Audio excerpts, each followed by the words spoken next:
So then after the 40 years is over, Joshua, because Moses is now dead, Joshua is leading the Israelites, and they march around the walls of Jericho, and the walls fall down. Why are you recording me? So click again. So now they're actually in the promised land once they get past Jericho. Click. So after Joshua dies, there's another guy whose name I can't think of. What was his name? I don't remember. Anyways, so there's another guy, and it's the period of the Judges, and that's about a 300-year period in the Bible describes it as darkness. That's where you get the stories of Deborah and Samson and Gideon and all the other judges. It's not a good time. It's a lot of fighting, a lot of wars, and there's no real leadership except for some of the prophets and priests. Click, click, click. Out of that period, however, Eli is the high priest. Hannah. Everybody heard the story of Hannah, how she wants a baby? No. Every time we have a baby dedication, Rick tells us the story over and over and over again. So y'all should know it. Yeah. Because y'all should be paying attention. She wanted a baby. So Hannah's crying for a baby. Eli comes up, thinks she's drunk. She's crying so much. She's praying so hard that she's not even speaking. Her lips are just moving. He thinks she's drunk. He tells her, stop drinking. You should go home out of the house of God when you're drinking. She said, no, I'm sorry. I just want a baby so bad, because she's the second wife of a guy whose other wife has a bunch of babies, which is never the good place to be when you're in the Bible times. I am not born. So she goes home. Eli tells her she's going to get pregnant. And she goes home, gets pregnant, has a baby called Samuel. She promised Samuel to God. She's never going to cut his hair. She's going to dedicate him to God. So she sends him off the next time they go to make sacrifices in Shiloh to Eli. Eli raises him. Yes. Clicky click. Clicky click. Samuel becomes a prophet. Samuel grows up and he leads Israel. But he starts to get old, so he puts his two kids in charge. His two kids are not the best at kids. And Israel doesn't really want them as leadership. They want a king. Israel's never had a king. Israel's neighboring countries and tribes, they all have kings. They want a king. They want to be like everybody else, which is exactly the opposite of what God always wanted for Israel. Israel wanted them to be a nation set apart. Clicky click. So then Samuel tries to argue. God says, no, just give the people what they want. Warn them that a king's going to suck for them because he's going to enslave them. He's going to take their kids, their men servants, their lady servants, their livestock, everything else. But the people still want a king, so God leaves Samuel to Saul. Good. Clicky click. Fine. Samuel anoints Saul as the first human king of Israel because the first and foremost king of Israel is God, right? So Saul starts fighting all of Israel's enemies and defeats some of them. Some of them he doesn't defeat. Some of them he lets defeat him. Like all people, Saul makes some stupid and selfish decisions. He makes some stupid choices. Okay? No, we're not supposed to say shut up. You said that Got you. Okay, so he makes some stupid choices in his life and starts to kind of slide down sideways. Which we all do, right? Everybody makes stupid choices. Even though we know we're not supposed to, we still make those choices that we know we're not supposed to. That's ingrained in us because, I don't know, we think we're better or we think we're smarter. No, we don't. I think I'm stupid. Shut up. What? Saul starts to disobey God's commands. Click, click. Saul was fighting at a town named Gilgal. And his men were starting to let fear take them over. They started to run and abandon ship. They were zoomed right out of there. So while they're running away, Samuel's supposed to be on his way. But he's 7 days late to make a sacrifice to God. Listen and stop talking. Samuel is 7 days late to the party. He's supposed to be making a sacrifice to God so that the Israelites win. The people are like, hey, Saul, you should just do it. Saul at first was like, no, maybe not, because it's the law that I shouldn't, that it's up to a Levite priest. And Saul's from the tribe of Benjamin. He doesn't qualify to make a sacrifice. However, because people are starting to complain too much and Saul's worried and scared that his army's going to leave him and he's going to be left with nobody to fight, because we already know that God can use 300 people, because God proved that in Judges with Gideon and his 300 men to defeat a whole army. But Saul loses faith and loses hope and trusts in what he sees instead of doing what he's supposed to. Saul starts to sacrifice. He starts the fire. He throws the animal into the fire. Samuel shows up right about that time and is angry because Saul's not doing what he's supposed to be Say doing. my name. A lot. Yes. Why would he throw the animals? That's where your name comes from. His butt's The animal. He's sacrificing an What are animal. you saying in Spanish? What's the From animal? the I Bible. don't know offhand. I think Probably a ram if it's a dog, or if it is a dog, I don't know. it's usually a livestock, like sheep or rams. I don't care. Cows. So anyway, it's important to the Israelites to sacrifice, and that's why Jesus came, because Jesus was the ultimate sacrifice. They needed the sacrifice for God to forgive them of their sins. Is that why you call me that? Why Mom, is born. this story in the Bible? Why is this story in the Bible? Yeah. Sweet pea, there's a lot more crazy stories in the Bible. Just hang tight and we'll go through a lot of them. Dude, What? baby got cut in half. going to hell? No, baby, animals are the animals. Okay, so Samuel shows up at the time, is angry because Saul's not doing what he's supposed to be doing, and he's not obeying the commands and the laws of the Lord. Click, click. Click, click. Bro, Samuel click, tells Saul, click again. Bro, click. How foolish! You have not kept the command the Lord your God gave you. Had you kept it, the Lord would have established your kingdom over Israel forever. But now your kingdom must end, for the Lord has sought out a man after his own heart, which we all know is who? David. David. David. David is constantly described as a man after God's own heart in the Bible. Well, I So the Lord has already appointed him to be the leader of his people, and because you have not kept the Lord's commands, and that's in 1 Samuel 13 through 14. So it's not a good day to be Saul. Click, click. Oh, man. Saul and the Amalekite, I can't even talk now. Amalite. Mommy. Amalekite. Amalekite. Usually I'm pretty good at names like this. Like I took all the languages. Yes. Where's Daniel at this time? He's off being a prophet. Okay.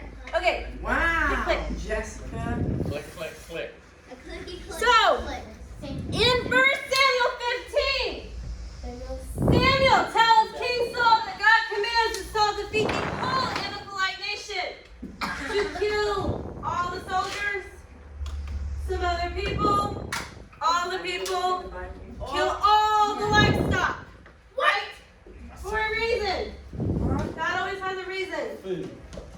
No, not for food. Not everything. So, God tells Saul through Samuel to kill everything. What? Hush. No talking. This is not a interactive learning experience. Saul gathers up his armies and heads off to fight the Amalekites. They decide on their own to keep King Agag alive for a ransom. So they're not doing what God told them to do. And then they decided to keep some of the livestock on top of that. They kill some and keep some because they decided that they're not going to follow what God said and they're going to make a sacrifice to him instead. So, does this sound like a bad thing to you? Yeah. The part of keeping the animals alive and sacrificing them instead of doing what God said to do. Yeah. Turtles. Yeah. So, yes, Kill the turtles. that would be correct. Clicky, clicky. God said kill the turtles. Samuel comes up. He hears all the noises from all the animals. Why does it keep saying He sees King Agag. Yeah, Agag. He sees King Agag a lot. Agag. Saying too many words in the sentence kind of trips you up. So Samuel tells Saul, what's more pleasing to the Lord, your burnt offerings and sacrifices, or your obedience to his voice? Hush, girl. Tell God. Listen, obedience is better than sacrifice, and submission is better than the fat of rams. Rebellion is as sinful as witchcraft, and stubbornness as bad as worshiping idols. So because you have rejected the commands of the Lord, he has rejected you as king. So that was the last straw. Samuel warned him. Samuel warned Saul a couple times. Saul screwed up once. It was okay. Kind of not okay. God told him he would establish him forever, like what the original plan was. And that went out the window. And then Saul disobeyed again because he likes to think his own way is better. Clicky click. And then he dies. So Saul tries to apologize. Samuel again tells him that God has rejected him and has ripped the kingdom out of his hands and is handing it to someone else. Samuel tries to leave. Saul reaches out begging and pulls and rips Samuel's robe. And that, Samuel tells him, is when God has ripped it out of his hands, just like he ripped that.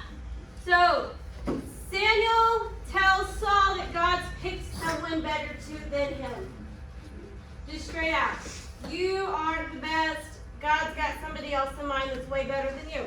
So Samuel left Saul and never seen him alive again.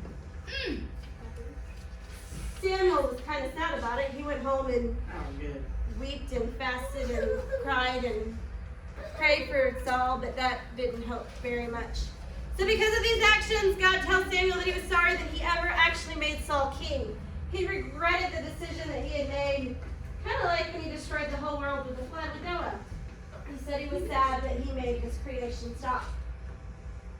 Obviously, Saul started out obeying God. The Bible even says that after Saul was anointed as king, that God gave Saul a new heart and set his spirit down on him.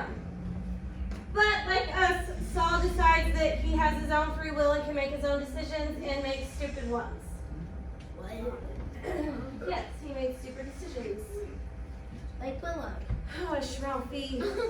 Shush. So, Saul made his own choice on whether he really wanted to follow God or not follow God and follow Saul. Saul didn't set out to intentionally disobey God, but he said to suffer the consequences of his actions.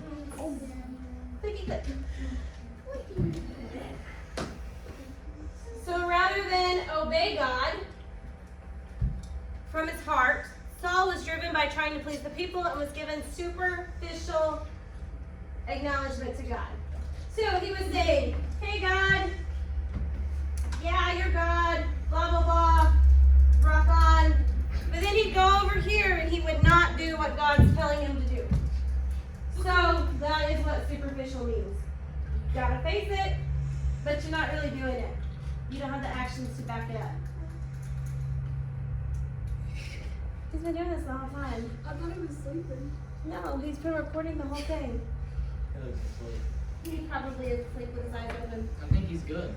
Saul evaluates the situation by what he thinks he can do, but he should have been looking at what God can do.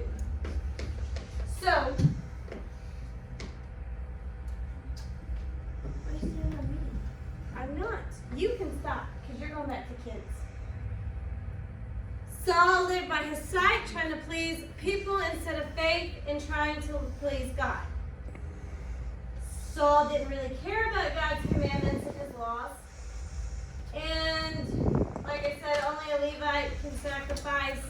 And Saul decided that's what he wanted to do. No, I want to leave. Because he keeps talking, so now he's in trouble. No, I'm just So Saul cared about what people thought of him and how he looked in their eyes. The Bible repeatedly describes him as head and shoulders above the rest of the people. So he was tall. He was probably muscular since he fought in a bunch of wars. He's, I'm sure, handsome. Because he had 2 or 3 wives. At once?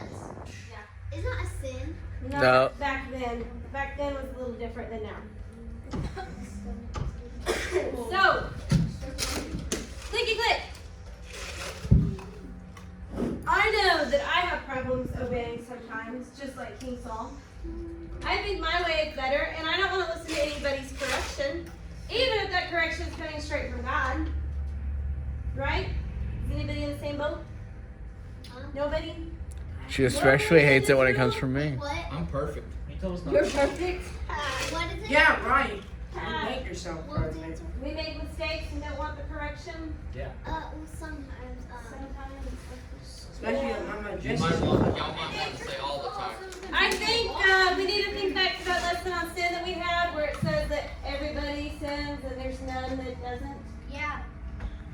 please. So, we still have hope though. God says in Ezekiel, who was another prophet later on down the road, that I will give you a new heart. I will put a new spirit in you. I will take out your stony, stubborn heart and give you a tender, responsive heart. And I will put my spirit in you so that you will follow my decrees and be careful to obey my regulations. So God's going to help you. He'll help you obey the laws. He'll help you obey your parents, which is another law. That's Hebrews 6:1. Kids memorized that a couple weeks ago. Obey all your parents. So God would not leave us out in the cold if he calls us to obedience, right? He's there to help us? Yes. Is snitching a sin? Yep. Yes and no. How do I obey my parents? Because I don't have any. Because It is too far. She's not talking about herself. snitching, That's a good question, isn't it? if it's How do I to obey my parents? Because I don't have any to obey. purposely hurt somebody, that's You're different fixing than it. reporting something you're supposed to. Like, isn't it sin to worry? Yes. We're not gonna say. What do you mean worry? Worrying and anxiety is you're saying you don't trust God. I trust him, but I can't help him. I'm like, Yeah, you trust him, but I trust him, but I have the same problem. I trust God with this, but I really want to trust him over here with this, so I hold on to it as tight as I can. but it's my fault if I look like. Am I? And it's my fault when my anxiety goes high and I flip out and eventually I'm going to give myself a heart attack because I'm so anxious and worried about everything else. So that's another consequence that we have to suffer. What happened if you're a dancer and you have never done hip hop and you look like? Whenever I was You should have watched this. When I was talking last Friday, I was about to cry. She told me that. Okay, so once again, God will not leave us out on our own. He's going to help us through it all. Right? Right? Yes. He makes us a new creation. He gives us a whole new heart. Puts his spirit in us so that we can do things and obey his words. Click, click. My clicker feels stuff. I need a clicker. Because this clicker's about to pass out. How many Benadryls you take? 2. 2. I always take 2. Too many. Hey, but I'm not going like I was earlier. Okay, so questions to think about. Have you ever had a time where you had the best intentions? The best intentions. But it was against something your parents said that you still would get punished if you did. No. Never? Nobody? Ever? Never. Never, ever, ever? Told you I was perfect. So can somebody make an excuse to God? No, but no. Every single thing and decision and thought, every thought still, you gotta answer for one day. So whether you really regretted that thought, and you really didn't want to think that, but it came to your head anyways, and you really didn't want to do this thing because your friend said that you needed to, but you didn't want to, every single one of those things you still have to answer for because you still have to suffer the consequences of your action or inaction. So if I think something, I'm not gonna say what, but if I think something, like you know, like God knows all your thoughts. All the thoughts in your head, all the thoughts in your heart. And he records every single one of those thoughts. in his so he book. has a little iPhone 11 up there. Like, Yeah, he does. He has the best. He has this book. He has the ultimate. It has your whole life, from beginning to end, and every thought and action in between. And you will be judged on every thought or action. He don't have an iPhone. He has the Jesus. And there's no satellite interruptions. There's no Wi-Fi disconnects. nuh-uh, really? Really? There's no Wi-Fi up there. Of What do you no. think you're ready? What? Lillian. Of course there's Wi-Fi. When you die, you don't take your phone up there. Check the door. Don't tell her that. She might think that's the other place. I can play for AT&T. Hey, Barry's on Dish TV. I can go. There's no Wi-Fi. There's no OSU, that's for sure. There's no Wi-Fi on There's no Wi-Fi now either. Well, She said, I feel like YouTube. No YouTube, no TikTok. Yeah. I Don't thought skip that top. there was, I thought, cause like I thought there like he was like had like whatever you That love woman? and stuff like that. And Bud. There's a And little Bud. feast with And that one. right? Like I used to have a kid's friend named Oh Emma. no, that was TikTok. Yeah, Emma and Sunny. Oh, we need to do some All more four of these studies. women are TikTok. What? We need to do more studies. Oh well. Okay, Well, so. we just had a girl said that she ain't going to heaven to take the Wi-Fi, so Hey, something I think we need to talk to Paul. We need to talk to Grandpa about that. Well, Yeah. I didn't say that. I said Ralph got it all recorded. You know, you didn't Okay, so, who thinks it's better to obey what you're told? Who thinks it's better to obey? Obey. The whole point of the lesson was obedience is better than sacrifice. So whatever choices you make, if they're going against God's commands, they are not the right choice. Not the correct choice. So, Jesus says, up here, read it. Those who accept my commandments and obey them are the ones who love me. And because they love me, my Father will love them, and I will love them and reveal myself to each of them. But we don't know. Yeah, good job. Obey. But we don't always obey him. 21. Thank God for forgiveness. But there's Grace no and Wi-Fi mercy. in heaven. There's no Wi-Fi. I don't care. I don't need Wi-Fi. I do not need Wi-Fi. No. No. Maybe That's we need it. some. That's the whole slideshow. Maybe we need a PlayStation 4 there too. I don't need no Now PlayStation we're either. throwing. It's called. Now we're out of the way. Yeah. You don't need No. two, Jessica? Oh, correct in the